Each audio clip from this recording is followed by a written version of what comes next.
qualitative difference between you and the former deputy president, given that the operating environment hasn't changed?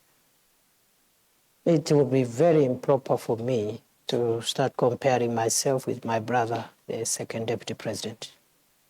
The president has spoken very highly of your leadership and your contributions, as my colleague George Maringa here says.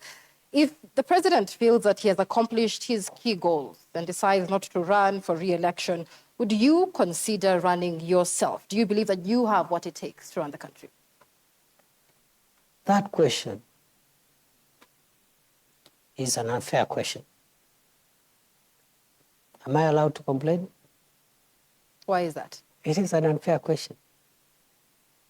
Because I have just been entrusted with a very serious and grave national responsibility. What is weighing in my mind now, and what is really, really occupying me,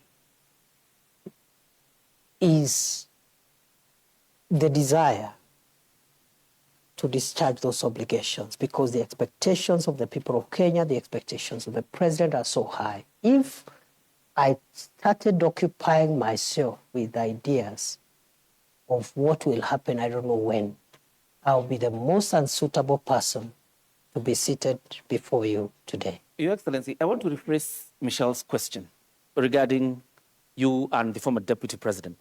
Let's not even go with the qualitative differences. But clearly there are lessons you must have learned from Gachagua's tenure in office. What lessons are those? You know, my friend, you know, in leadership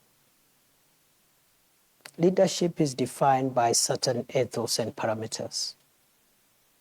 And I want to persuade you to allow me not to discuss my brother, the Honorable Rigathi Gachagua, because he's my friend.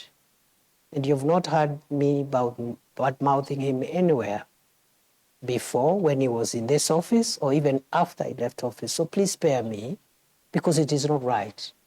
It is wrong to start comparing myself with the predecessor or someone who occupied this office now, or in the past, or a person who would occupy it in the future. Are you being cautious, Your Excellency?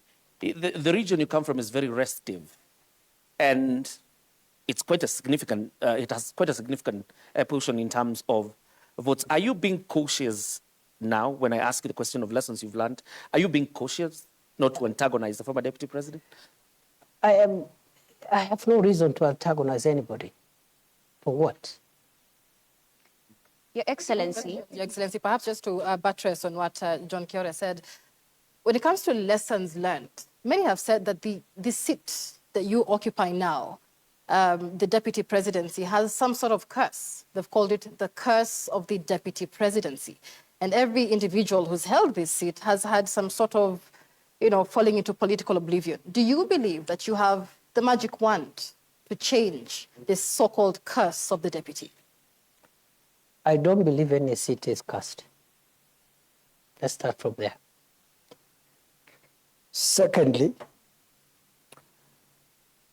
I don't think it is a priority to start thinking whether I'll survive in this seat or not.